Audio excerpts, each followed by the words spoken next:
I'm Peter Graves. Welcome to Biography. Most business leaders shun the spotlight. Our subject tonight does not. Donald Trump has shaped the skyline of the nation's largest city, and he has shaped tabloid headlines around the world. He became one of the world's richest men, almost lost it all, and has come back once again. Donald Trump owns casinos, luxury hotels, and some of the most expensive buildings anywhere. His most important asset may be his ability to see on a huge scale the potential of something as simple as a vacant lot. Now, Biography examines the life of Donald Trump. News from the business world. A remarkable comeback for Donald J. Trump, the Big Apple tycoon who enjoyed Midas-like successes in the glitzy 1980s and whose larger-than-life personality was on constant display. He loves having beautiful women and beautiful cars and beautiful palaces, and he loves being known as the Donald, and he loves being that person. The breakup between Donald and Ivana was something that had been going on for years, and I think our relationship just happened after that had already lost its track. For Trump, the beautiful things, the financial success seemed to be lost. His business collapsed at the same time his personal life exploded. But Trump fought his way back in an astonishing comeback. When you see all this, and then when people come up to you and grab at you and touch you and this and that, did I ever think it was going to be like that? No. In my wildest dreams, I never thought it was going to be like that.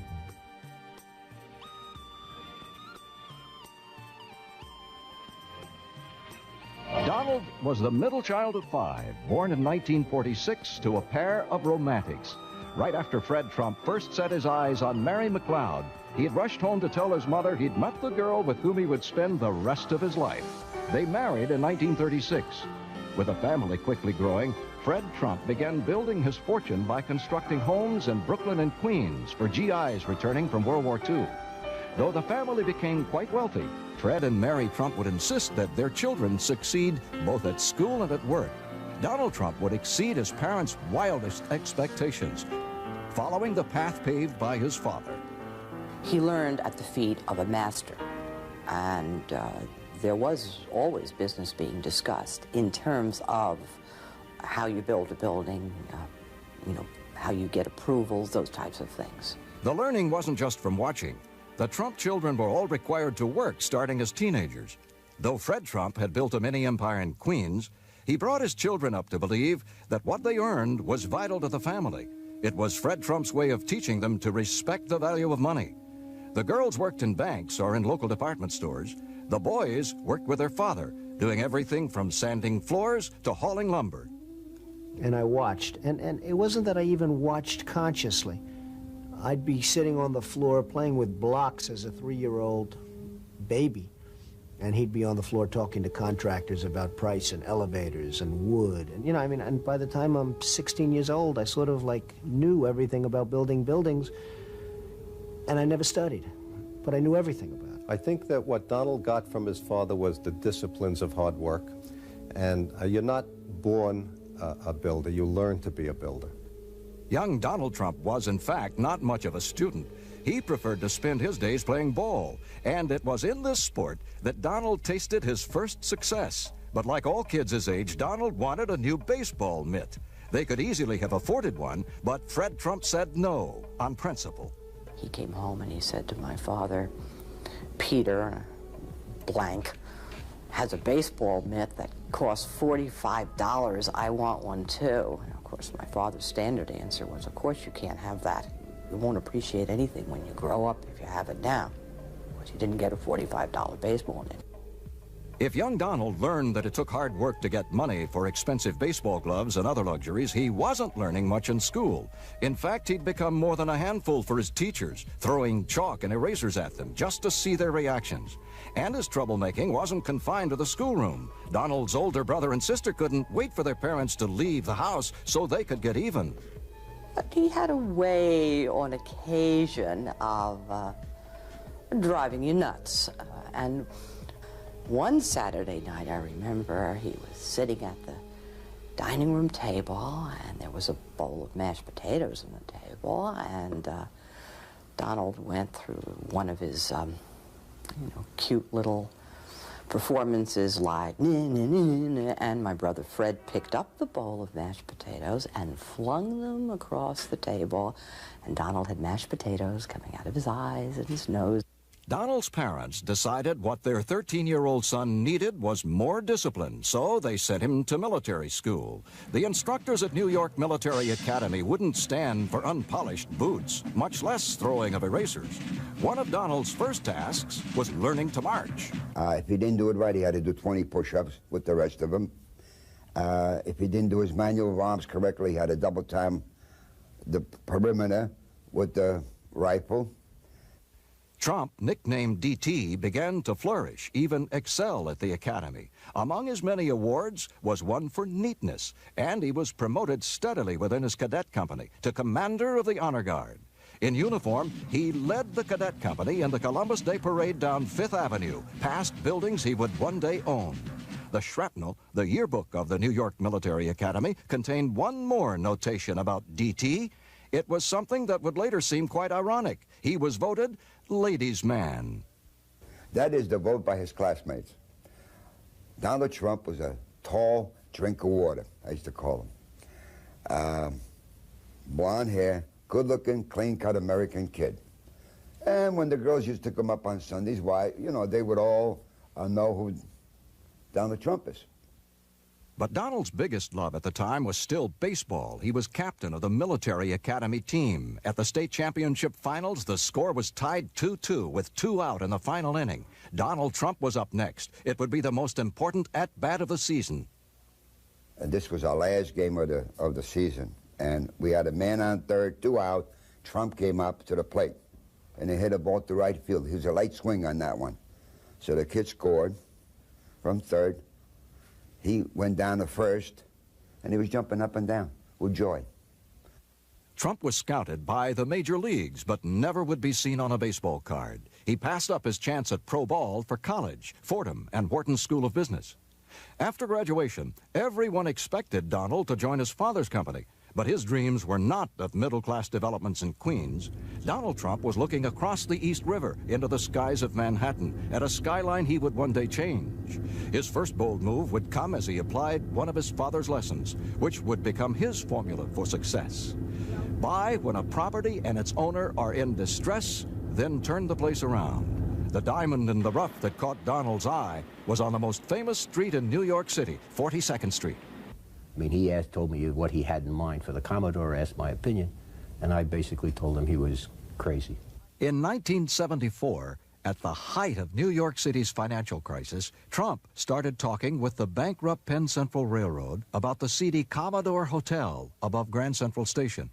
At age 28, when most people would be worrying about buying a house, Trump was pushing a concept that seemed impossible, using a combination of family money, $45 million in loans, and a proposed tax break to finance his first deal. You were going to sell the city to give up their taxes, to be a partner in a new hotel. You were going to convince the state that they ought to come in also and be part of it. You were going to convince somebody like Hyatt that they ought to put their name on a hotel, which at that time, the Commodore, you have to remember, was closed, and there was a massage parlor on the second floor. And somehow this was going to end up to be an economic success. The Commodore project's biggest difficulty turned out not to be permits or financing, but the building itself. In addition to its bad reputation, the Commodore had tiny rooms, poor ventilation, and structural problems. This made it doubly tough on Trump. His plan, which he'd reuse in virtually all his development proposals, was to rebuild the Commodore into what he calls a world-class luxury property. Donald hired the best architects and the best engineers and say, good, don't tell me it can't be done, tell me how it can be done. It's a classic example of when you're young, sometimes you're not smart enough to know that something can't be done. And Donald never for a second thought it couldn't be done. And he made it happen. The Commodore project, which sparked a turnaround in Midtown New York City, also led to Trump meeting the first of 2 women who would become key factors in his early life. Norma Ferderer was hired as Trump's personal assistant. He's tough. He is tough, and he's demanding. But you know what? You don't think of it on a day-to-day issue because he is so effective on what he's doing, and you understand what he's doing, and you want to be a part of it. Trump would meet the other woman, a model who lived in Canada, when he went to watch the Olympics in Montreal.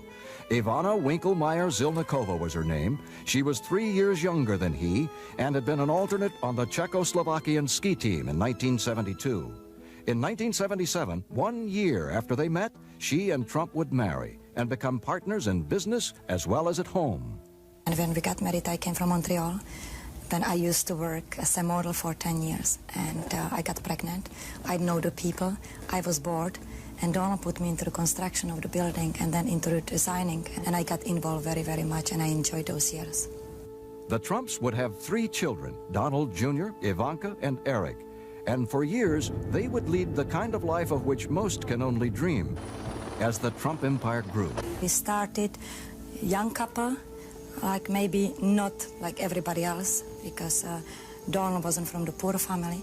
But Donald started 10 years ago with almost nothing, and he really built a billion-dollar empire, and I'm very proud of him. in 1981, Trump formally established the Trump Organization, an umbrella company for his deals. Just 1 year later, a skyscraper would rise on Fifth Avenue with a dazzling pink marble atrium and 2-foot-high gold letters announcing the arrival of a new real estate mogul. The building was called Trump Tower, and with the 80s boom in full swing, Donald Trump was on his way. First, there was the Trump Tower. The Trump Plaza, a $125 million residential tower, would soon rise a few blocks away.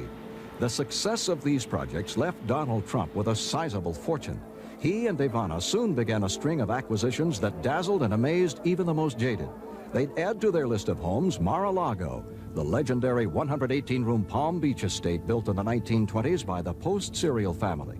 The Trumps bought it from the federal government for $5 million in 1985, knowing it had $1 million a year maintenance bill. There was the Trump Princess, acquired that same year for $30 million.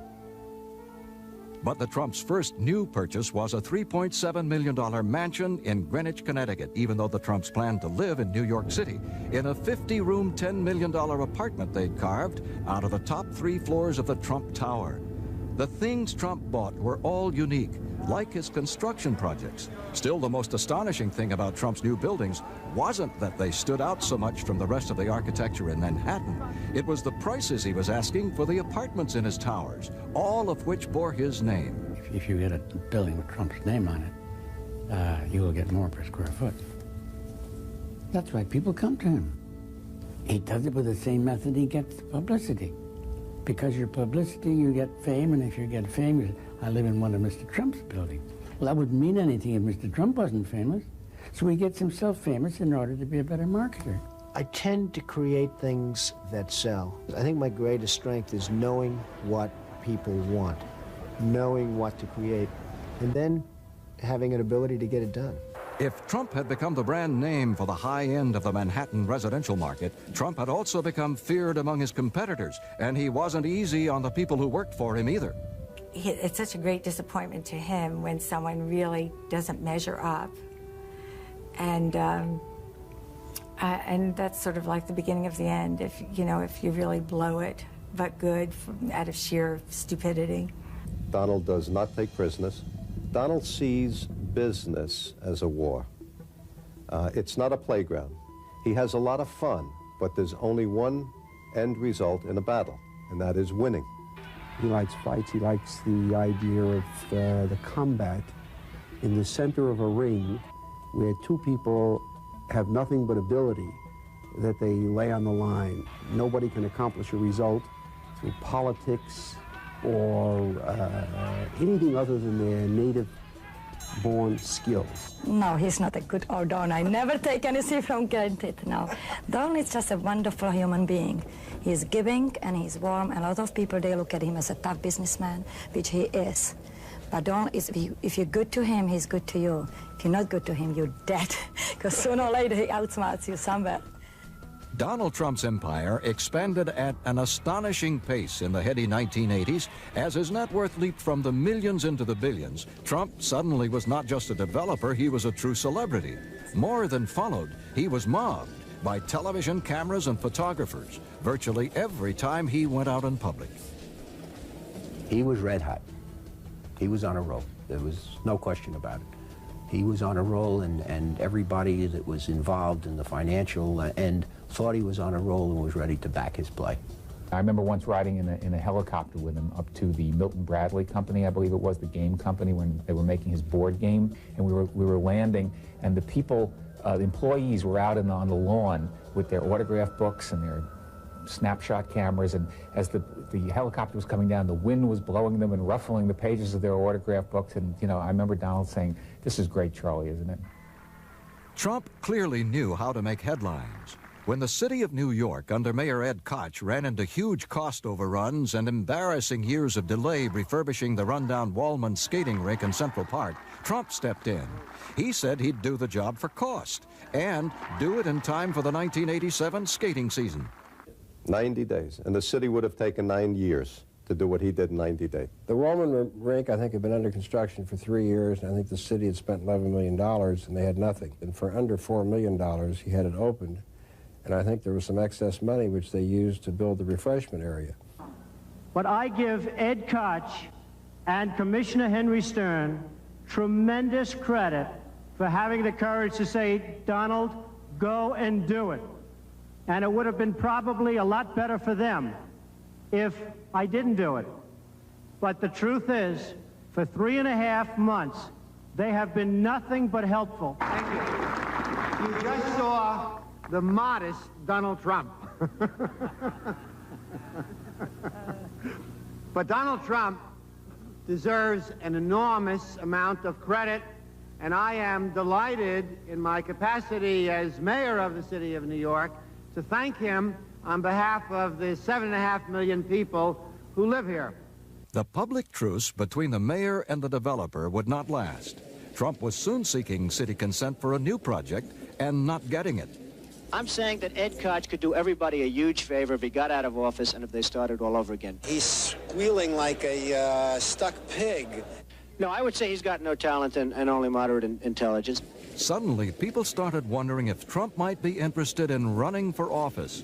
His book, The Art of the Deal, was published. It spent 32 weeks on the New York Times bestseller list. Trump was invited to speak in New Hampshire at a time when candidates were combing the state looking for votes in the presidential primary. Trump took out a series of newspaper ads declaring positions on political issues, some of them quite controversial at the time. A draft Trump for president movement was started. But when he went to the 1988 Republican convention, interviewed on NBC, Donald Trump was supporting George Bush, but preserving his options. I do feel very strongly about the country. I love the country, but I think you're going to have probably George Bush as your next president. He's an excellent guy, an excellent man. He's a friend of mine, and I'm here for that reason. Well, I wasn't talking about this year, Mr. Trump, but you have said that if you ran for president, you'd win. I think I'd have a very good chance. I mean, I like to win. When I do something, I like to win. I like to do well, and I think I probably would have a pretty good chance. But the economic situation of the country was changing, even as Donald Trump was expanding.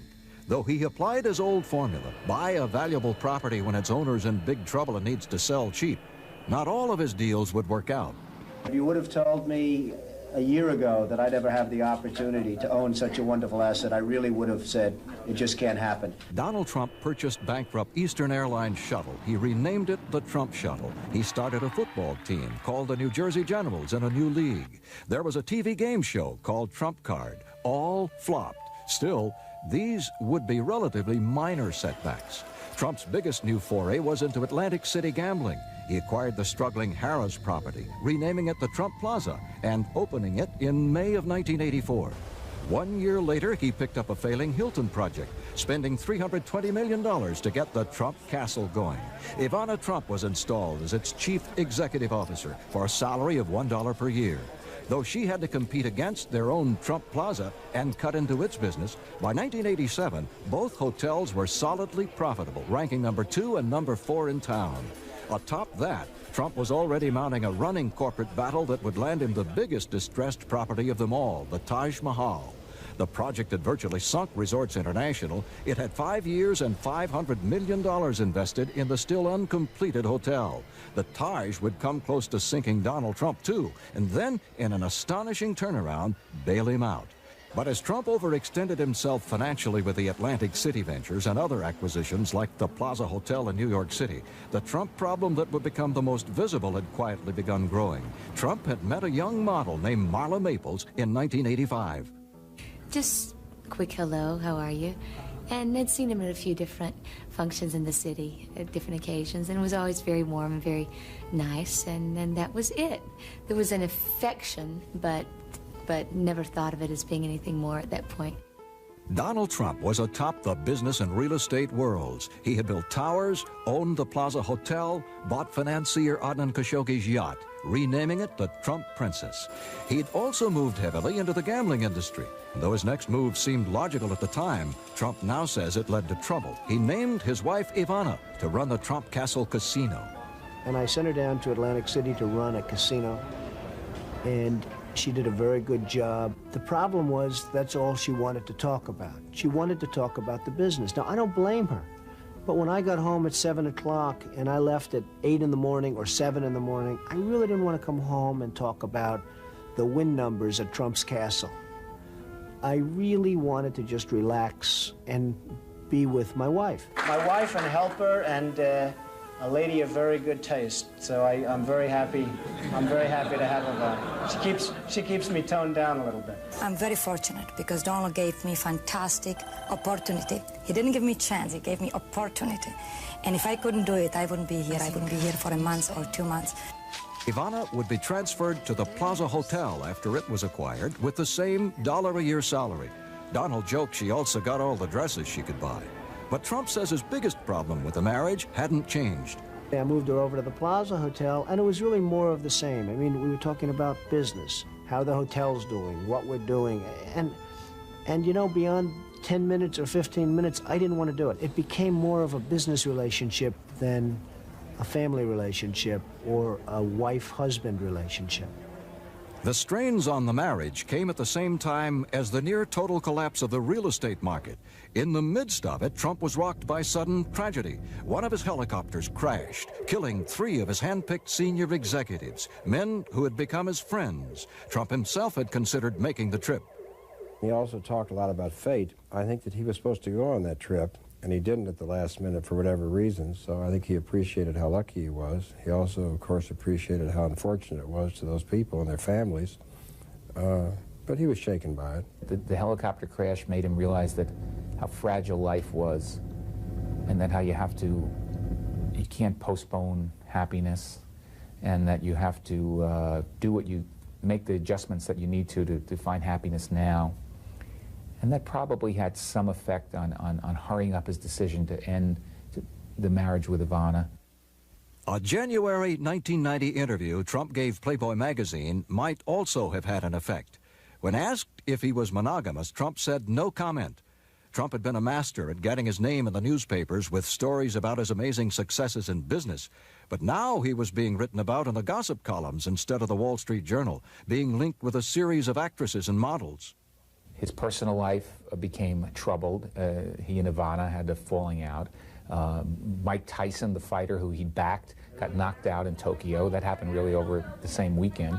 So the news, in one sense, was always bad. The airline business was undergoing tough times. He owned a part of that. The hotel business was undergoing tough times. Atlantic City was undergoing tough times. All these places where Donald had a finger in the pie were strained by a changing economy. There was another change, too. Though he'd been linked to other women, Trump had started to see Marla Maples, a young unknown actress, who would become his second wife. Well, I think I was very much too close to that because of his personal situation at that time. That was always known as off limits to me. Fate kept tempting it, let's put it that way. You know, I couldn't fight it, believe me. I tried, and he tried for many years to fight the connection that we have. And I think when you have a bond with another person, sometimes you just have to see it through and see what it's about, or it keeps coming back in your face over and over again. The relationship was really in the face of Ivana Trump. When photos of Donald and Marla almost together at a boxing match Trump was promoting hit the supermarket tabloids, she said nothing. But then at Christmas, there was a confrontation in Aspen, Colorado. Star magazine came up with photos of Maples, Trump, and Ivana, and other photos showed a gloomy Trump with Ivana. February 11th, it hit the headlines. It would be the most public divorce in decades. Yeah, there was a period when Donald and Ivana seemed to each have access to their own gossip columnists in New York City, and they were each seemed to be playing them off against each other. Liz Smith was the one who had the story from Ivana's side of it. And Donald probably didn't talk that much from his side of it. And around dinner tables all over New York, they were saying, and maybe all over America, they were saying, do you think Ivana will take him back? Will he marry Marla? This was the talk, the table talk of the nation for a while. And the funny thing was, I would go in to the office, and there would be the real Donald Trump, and he'd say, Charles, do you think Ivana will take me back? What do you think will happen? Do you think I should, do you think I should marry Marla? Or words to that effect. Donald is he asks everyone's opinion about things. Doesn't always listen to the answer, but he asks them. Now, the explanations are easier. Back then, reporters were on the trail of all three. Ivana was mobbed going into a Valentine's Day birthday party. Marla was tracked down to a Long Island hideout provided by a Trump associate. Donald, who was out in public, seemed to get it from all sides. I'm shocked to see so much press. I know the only thing they want to do is discuss the tour to Trump today. To me, one of the most important things is his love affair with New York City. The most amazing part of it was that as major world stories were breaking, it was the Trump divorce that dominated the headlines. I can remember literally sitting in a corner crying my eyes out, wondering how to get up and just feed myself. I was watching my very beautiful private relationship become very public and very ugly, and that was very frightening. I never left Ivana because of Marla, but that's something that's like unknown because a lot of people thought I did or hoped I did, and it sounds a little bit sexier in the papers to write that I did, but I never left Ivana for Marla. The glittering world of Donald and Ivana, a world of yachts, champagne and black tie, the fabulous properties, the huge Florida home called Mar-a-Lago, to the public it seemed perfect. But the real Donald Trump, it turned out, wasn't that kind of guy. Though he's told me that one of the reasons that he and Ivana eventually divorced is that he couldn't bear that life one more second, that going to parties every night and getting home and putting on a tuxedo and doing this. He was happy sitting home on an evening, watching television, having a little spaghetti and meatballs, and that's it. I really don't think deep down he is a pate kind of guy. I can buy anything I want, but I love where I came from. I love the foods that I grew up eating. When I go to French restaurants and get the best tables and get the phony waiters with the phony accents, and then they give you a plate that's this big and has a tiny piece of pheasant on it with gravy, and the gravy's in 19 different colors and 19 different shades and 13 different vegetables, all of which you hate. And you're supposed to tell this owner or maitre d' what a fabulous meal you had because it's the hottest restaurant in New York, one of 12. And then they give you the bill, and the bill's $143 for the one meal. And you say, am I missing something?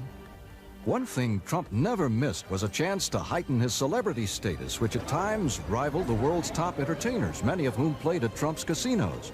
In public, people just wanted to get close to Donald Trump. Good morning, Donald. How are you? Are you okay? Can I shake your hand? You all right? Yes, I am, dear. It leads to one of the more revealing asides about Trump's character. He's really not that happy about having to shake so many people's hands. Very often you hear about people who are germ freaks, and they're like Howard Hughes, someone who hasn't bathed in 3 weeks and has 12-inch fingernails and all. Donald's certainly not like that, but he's very fastidious and very cleanliness-oriented. I'm a cleanliness freak. I love washing my hands before I eat. And you go to a restaurant and you wash your hands and you sterilize everything and the water's nice and hot, and then you wash them and again. And then you go to the table and you sit down. And the guy walks out and he says, hey, Mr. Trump, how you doing? I'm a fan of yours. And he sticks out his hand, and then 4 or 5 other people come out. Now, the only good thing is you tend not to eat as much. One thing Trump clearly loves, as much as he did in his early days, is the media spotlight, but that leads to more people wanting to shake his hand. Sometimes you're not in the mood to shake hands with everybody and to say hello to everybody, and you really just don't want to do it. But at the same time, you know that if it ever stops, that's a bad sign because that means you're not there anymore. That means it's over. For a while in 1990, it seemed it would be over. Trump's financial troubles had exploded, and combined with his personal problems, the front pages chronicled a spiraling decline. Trump had built his empire by borrowing huge sums of money, and in June of 1990, he didn't have the cash to make $73 million in interest payments on the loans, including payments on bonds covering the Trump Castle Casino. The banks put Trump on what was for him an almost humiliating budget, $450,000 a month in 1990, $375,000 in 1991, and $300,000 a month for 1992. And the banks demanded he hire a new financial officer. In exchange, he was given enough money to stay out of bankruptcy court. But that wasn't enough to save him. In November, he missed payments to the bondholders at the Taj Mahal Casino. With the Casino Control Commission demanding proof of financial stability, Trump was forced to battle literally 24 hours a day just to stay afloat. I'll never forget having to get up at 3 o'clock in the morning one morning, and it was snowing and like sleet coming down. It was freezing. It was horrible. And I had to go out to a bank and literally go to a bank where groups of people were working on my account and really working hard. And I was calling other parts of the world to talk to bank presidents about my loans. If Trump was battling to stay afloat in an ocean of debt, his new relationship with Marla Maples was equally stormy, and their breakups would be chronicled in the newspapers with headlines as big as when Trump and Ivana had split. So sometimes there was a real battle going on. It didn't work right, you know, it just did not come together the way we would wish it would. So that was a very difficult time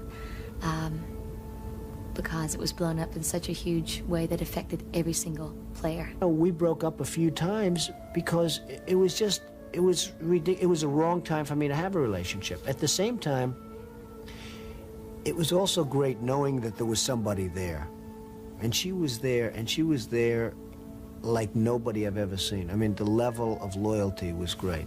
And it wasn't like she was being treated so great. He would say to me many times, I just got sprung. I don't know what to do. I love her, but I just got sprung. When he and Marla broke up, he had a huge Christmas party right here, and it was filled with models and celebrities and this and that and the other thing. And you think, well, and the very next day, he was downstairs in the Edwardian room or the Palm Court or somewhere having brunch with Marla for Christmas. The only offer Maples accepted at the time was to do a series of ads for a brand of jeans famous for hiring the other woman. That's the state of our environment. A brand called No Excuses. Playboy magazine offered me $2 million to pose, and hey, Donald might have even liked that, but that was something that it just wasn't in my makeup to do that. You know, every time we broke up, I was left with nothing. I was so enwrapped in the relationship that I wasn't able to go out and create money on my own. Well, she never badmouthed him to the press. She'd say, well, I love him and I'm praying for him and I hope that, you know, everything works out. He's a wonderful man. I mean, now I would have been throwing tomatoes at the camera and saying, that son of a bitch, I'll kill him, but not her. What was killing Trump at the time was the continuing recession, which bordered on a depression in the industries in which he had all his money. Newspapers would report 4 bankruptcies among Trump's properties. Trump canceled an order for a new $210 million yacht, which was to replace the Trump Princess, and sold the Dutch shipyard he'd bought to build it. He tried not to show it, but he was at his lowest point. I was walking down the street with Marla, Fifth Avenue, and there was a man in front of Tiffany, and he was holding a can, and I said to Marla, do you know that man is wealthier than me? And she looked at me, she said, what are you talking about? I said, that man across the street is worth $900 million more than me at this very moment. And she said, I don't understand it. He's not worth $900 million. I said, no, let's assume he's worth nothing. I'm worth minus $900 million.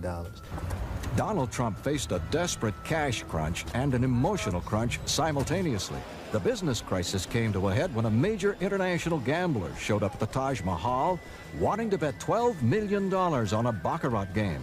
It was a tough time, and it was, you know, it really defeats the meaning of the word gambling hall. Gambling hall is a euphemism. That's what the players do, not the house. The house isn't supposed to do that. It went on for 3 days. We were up $6 million, then he won the 6 back, then we were down 8.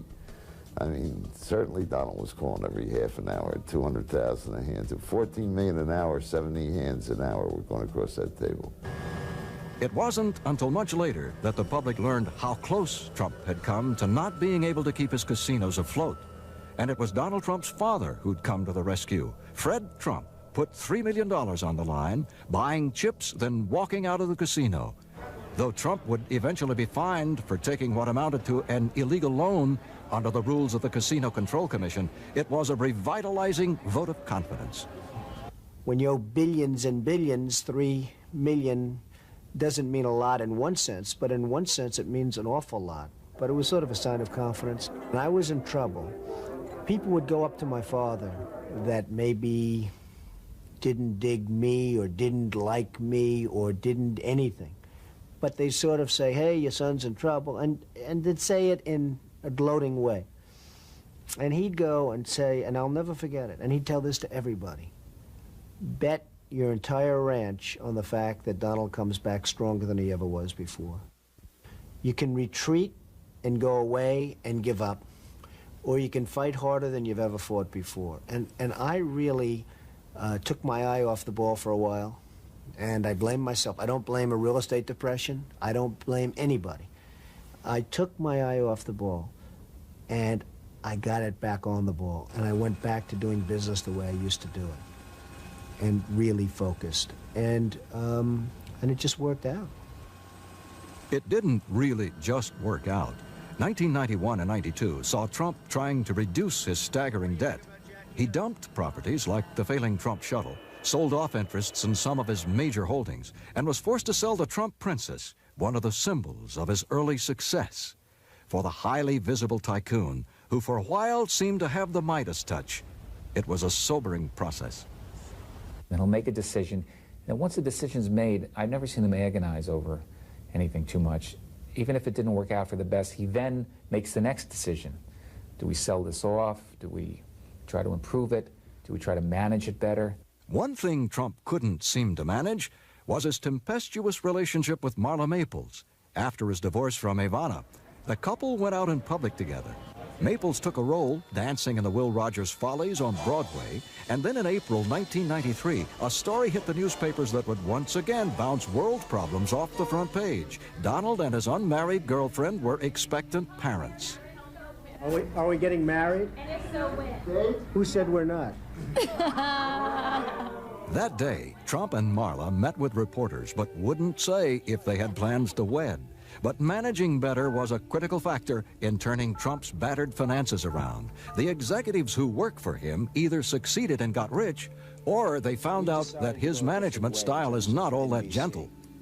If they're not doing their job, I yell. If they're not doing their job, sometimes it creates the effect to yell, and you get them moving their ass, you get them doing their job. But generally speaking, I'm not a yeller. Trump's relationship with Marla Maples, to some, seems much different from his marriage to Ivana, which friends likened to more of a business partnership. There's no doubt that Donald Trump would rather see his second wife stay at home with their new daughter, Tiffany. I have more respect for a great homemaker as a wife than I do as a wife who's a good wife and a good business person. I have far more respect for a homemaker because in many respects I think it's tougher. I think it's a lot harder to beautifully bring up a family. Most women would agree with me. He can still be controversial and doesn't pull punches when expressing his opinions. But he seemed to grow more reflective after reaching his 45th birthday, something that shows in both his public and private life. The image of me is being like a flamethrower, and I think the actual fact is that I'm much different than that. I think that I'm not a mean guy at all. I think I might be just the opposite. I'm not somebody that can be pushed around. I don't want to be pushed around. I don't allow people to push me around. I've caught him even singing a little song to Tiffany just a couple days ago when Mar-a-Lago, he thought I was out of the room, and he was doing this song. He was just like making up this song and the words to it as he was going, and it was so cute. It just broke my heart. In business, though, Donald Trump is the same brash, hard-driving guy who persuaded New York officials he could do the impossible at the Commodore Hotel. He has a vision that most people don't have. In my view, that's his real genius. There are a lot of people who can put up a building, but more important than that is the vision that makes the building different, exciting, or that even dreams up the concept, the original concept. That's where he's better than almost anyone else. Okay, everything good? Well before reaching 50, Donald Trump had accomplished more than virtually anyone else in his field, and he wasn't stopping. After years of trying, in June 1994, he announced financing for his Riverside Park project had been obtained from investors in Hong Kong. It was one more sign that Trump's celebrity status had never waned, indeed that it was growing again. Look back to the 30s and look at the movies they made in the 30s. It was Ginger Rogers and Fred Astaire dancing around these palaces. Everybody else was like broke in a flat trying to like have enough money to put ketchup on spaghetti. And they were making these movies because it was such bad economic times. Well, you know, Donald is that in bad economic times, and we're going through some bad economic times. Donald is Fred Astaire. I mean, he's the mogul living up on the mountain who's got these gambling casinos and beautiful blondes, and, you know, it's everybody's kind of dream of the 90s sort of version of James Bond. While most people keep it quiet, hide under a rock with this kind of success, Donald is screaming to the world, look what I've done. And I'm having fun, and I hope you're having fun watching. And he's making it a lot of fun for everybody. Making it fun for everybody means never hiding from the cameras. 2 months after Trump and Marla had a daughter, Tiffany, they were married with media attention befitting a royal couple at his Plaza Hotel. Despite their past troubles, they appeared to be typical newlyweds. Marla once said to me, you know, Linda, you can't help who you fall in love with. It's not always easy, but you just can't help who you fall in love with. And he really loves her, too. He has a much softer side than most of the world sees, which, thank goodness, I see quite a bit. And he's not someone that's going to come in and say, honey, I'll cook tonight. You take a breather. Or let me change this diaper because you've been working all day with the baby and I know you're busy. The somewhat quieter, even more successful Donald Trump still seems to have politics in the back of his mind. But business is the order of the day, and more gentle or not, he is first and foremost a competitor. Everybody wants me to run for office. Polls are taken that show that I win when I run. It's just not my thing. I'm too honest. I'm too forthright. I think there's a level of honesty and almost a level of dishonesty that it takes to be a great politician. I'm just too straight. I think Donald is a real meat and potatoes, all-American, apple pie kind of guy. I mean, he likes meat and potatoes, literally. I mean, there's nothing too quirky about Donald, or nothing too secret, or he is what he appears to be. I've known stories where people have told me that a big limo will pull up to the burger boy on the expressway, and he gets out and brings back burgers into the limo, or Pizza Hut pizza back into the limo. Donald Trump says he always knew he'd do well, and the people around him say they always expected, as his father expected, that he'd succeed in business. But the roller coaster ride that took Trump to the top plunged him to the bottom, and that he's ridden back up still astonishes virtually everyone, including Trump himself. When you see all this, and then when people come up to you and grab at you and touch you and this and that, did I ever think it was going to be like that? No. In my wildest dreams, I never thought it would be like that. In fewer than 50 years, Donald Trump has accomplished more as a businessman and developer than most will ever dream of. And it seems he's always looking for that next huge opportunity. Wherever there are new luxury skyscrapers to be built, new blockbuster deals to be made, and television cameras, you're likely to find Donald Trump.